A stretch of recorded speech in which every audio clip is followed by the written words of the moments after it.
Salve galera, beleza? Como é que vocês estão? Tão felizes aí? Seguinte, hoje vai ser dia de respostas, tá certo? Postei uma caixinha de perguntas lá no Instagram pra vocês mandarem e vocês mandaram algumas e eu quero responder elas aqui. Então vamos lá. Primeira pergunta: como foi a certeza do seu chamado? Primeiramente, eu queria falar de um livro muito bom, fazendo marketing aqui já, pro Alessandro Vilas Boas. Foi um livro chamado Quem é Jesus, do Alessandro Vilas Boas.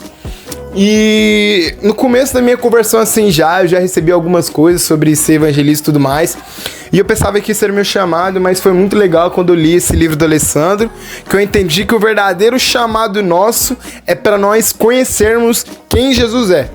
Certo? Então, cara, o começo da minha caminhada, eu já tive contato com esse livro e eu já comecei a entender mais daquilo que Deus falaria comigo e acredito que seja uma das coisas que eu mais falo, que é sobre ser amigo de Deus. Então, como que eu descobri o meu chamado, que é conhecer a Deus? Foi lendo esse livro do Alessandro Vilas Boas, Quem é Jesus, e também lendo a Bíblia. Porque quando eu comecei a ler a Bíblia, eu vi que Deus desejava mais pessoas que conhecem Ele do que pessoas que têm um título. Então, foi praticamente assim, lendo o livro do Alessandro, Quem é Jesus, e a Bíblia. Próxima pergunta. Próxima pergunta é a seguinte: como era o Gabriel antes e como é o Gabriel agora? Isso é uma boa pergunta. Não, é bem diferente, Giovanna? Sim. Cara, antes eu acredito que eu era muito sem um propósito, tá ligado? Eu não corria pra alguma coisa. Eu tinha um sonho de ser jogador de basquete, mas eu não tentava o suficiente pra isso. E eu vejo que, na verdade, a maior ênfase que depois que eu conheci Jesus foi realmente pra viver por algo maior, mano. Foi viver realmente pra algo que eu acredito que pode mudar uma vida de uma pessoa e que pode mudar o mundo, sabe? E a partir também do conhecimento de Deus, muita coisa mudou. Eu sou meio estourado ainda, infelizmente, mas eu acredito que antes eu era muito mais. Eu acho que eu era mais estressado e talvez agora eu seja menos, apesar de ser um pouco. Você concorda, Giovanna? Sim. Minha irmã tá atrás da câmera. Próxima pergunta é: além de Jesus, quem são suas maiores inspirações na fé?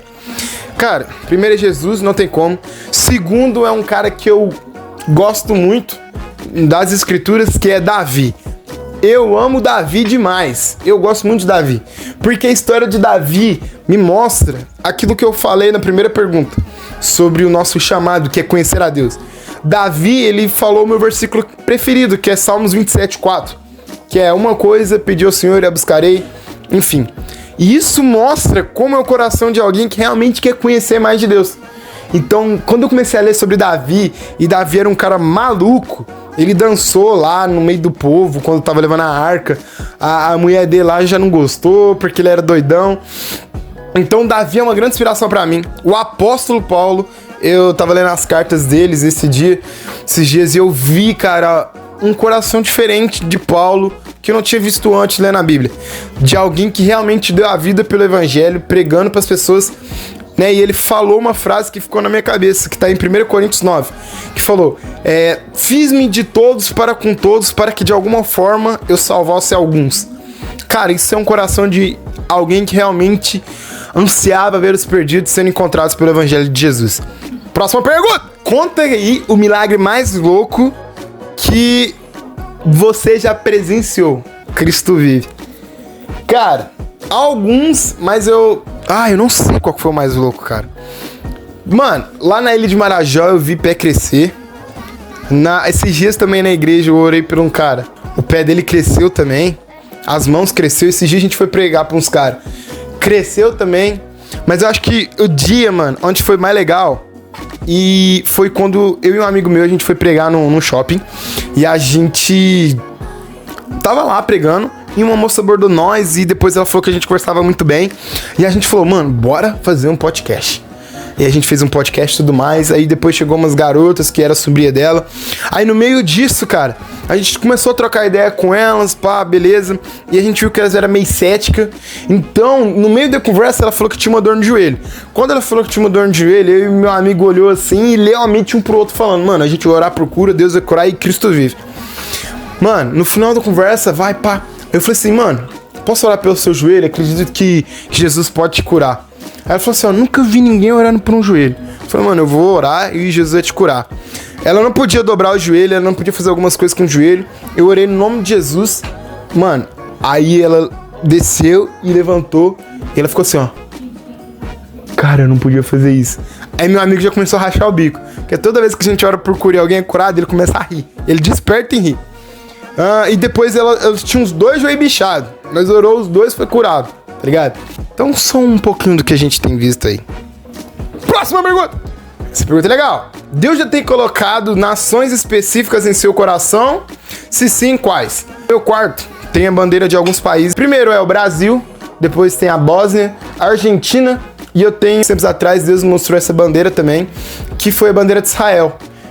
E não tem como a gente falar de cristianismo sem lembrar de Israel, certo? Porque, se você não sabe, Jesus era judeu. Próxima pergunta! O que Deus tem falado com você? Cara, o que Deus tem falado comigo é, na verdade, um conjunto de muitas coisas que Ele sempre falou comigo. Mas o que eu tenho pensado bastante é sobre ser um amigo de Deus, sabe? Hoje eu tava escrevendo algumas coisas e eu me lembrei disso. Ser um amigo de Deus, cara, sabe? Ser amigo de Deus é algo muito incrível, mano. Eu acho que é um dos maiores privilégios. Tem um versículo em Amós, que fala, Amós 3,7, que fala que Deus não faz coisa alguma sem antes revelar aos seus servos, os profetas. E, cara, os profetas são os amigos de Deus. E, como João Batista disse uma vez, o amigo do noivo, ou seja, os amigos de Jesus, a maior alegria deles é em ouvir a voz do noivo, mano.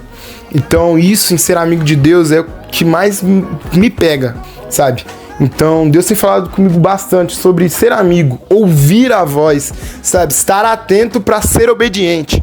Uau, vamos lá. Falei legal, hein? Curtiu? Vamos lá, alguém.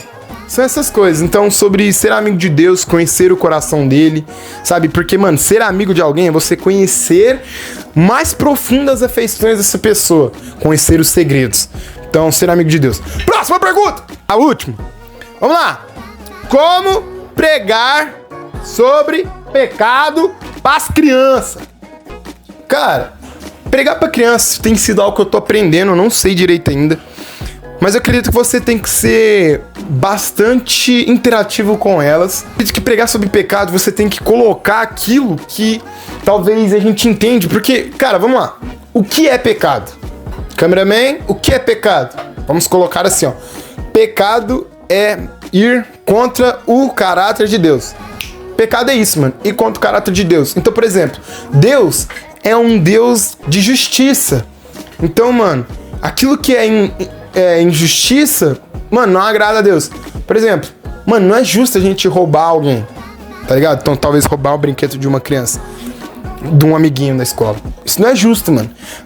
O que mais? Mentir não é legal, porque Deus é o Deus da verdade, mano. O pai da mentira é o diabo.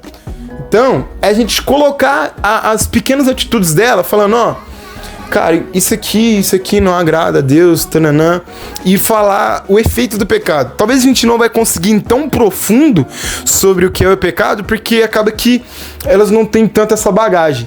Mas eu acredito que a gente precisa trazer isso e o senso do que aconteceu. Mas é você falar o efeito disso, porque o pecado nos afasta de Deus.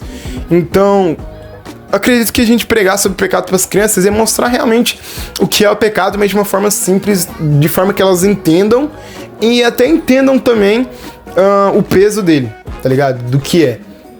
E o tanto que pode ser tanto ruim para elas como para pessoas e do conhecimento delas ou do relacionamento delas com Deus. Fechou? Ih, meu, foi todas as perguntas, meu. Mano, esse aqui foi o primeiro perguntas e respostas.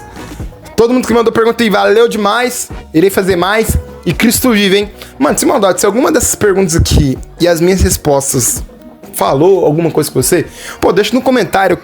Eu queria realmente que essas coisas pudessem ser faladas nos comentários pra interagir entre pessoas. Não é nem pra dar mais engajamento, mas se der mais engajamento também, ó, é bom pra nós. Mas pra falar entre pessoas. Eu gosto muito de quando eu vejo um vídeo no YouTube e as pessoas colocam no comentário. Dá pra ver que realmente foi tocante, não foi só um conteúdo à toa. Fechou? Cristo vive. Até mais.